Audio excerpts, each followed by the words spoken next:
SMB gustong i-extend ang kontrata ni Mutautua, upang gawing trade asset, para kay Kemart Carino, at Luis Sanggalang.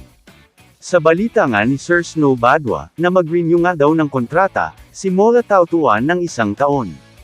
Tapos ang plano daw ng SMB, ay ipagpalit siya sa Terra Firma Jeep kay Luis Sanggalang, at Kemart Carino. At pagkatapos daw, ay ang Terra Firma Jeep, ay ibebenta sa isang bagong may-ari. Lock, stock, at bar aisles.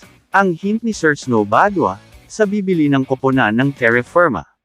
Problema ngayon ng Blackwater, NLEX at Phoenix ang sinasabing 6'7" sweet shooting big man, na magiging unrestricted free agent sa darating na Marso.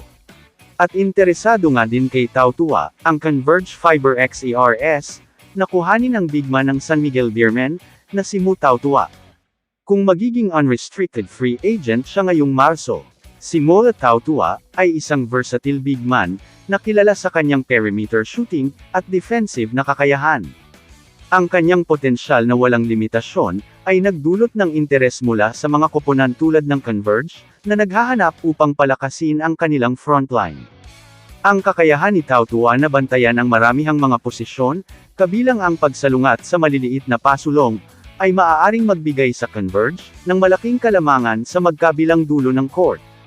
Ang kanyang defensive versatility, ay na-highlight sa pamamagitan ng kanyang kakayahan, na epektibong bantayan ang mga posisyon 3 hanggang 5. Na ginagawa siyang isang mahalagang asset, para sa anumang koponan na naglalayong pahusayin, ang kanilang mga defensive scheme. Naniniwala ang pamunuan ng Converge na ang pagsasama ng isang manlalaro, na may kalibre ni Tautua, ay hindi lamang magpapalakas sa kanilang mga opsyon, sa opens iba ngunit magbibigay din ng defensive anchor, na may kakayahang tumugma, laban sa mga nangungunang manlalaro ng perimeter ng liga. Ang madiskarteng hakbang na ito, ay naglalayong lumikha ng hindi pagkakatugma sa opensa, at patibayin ang depensa ng koponan. Naiposisyon sila bilang isang mabigat na kalaban, sa paparating na season.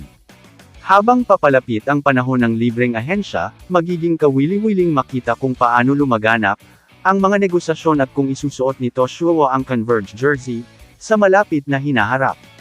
Pero ngayon nga ay pinapirma na ito ng SMB, para gawin trade asset. Ang balita mga, ay kay Kemart Carino, at Luis Sanggalang ng Terra Firma. Sa iba pang balita, si Jericho Cruz, ay pumirma ng 2 years extension contract sa SMB.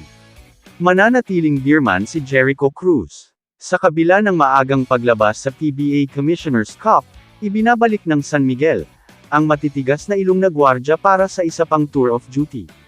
Ang 34 anyos na si Cruz, ay pinirmahan ang 2 taong extension ng prangkisa, kung saan nanalo siya ng 2 kampyonato sa PBA, mula nang makuha bilang unrestricted free agent, 3 taon na ang nakararaan.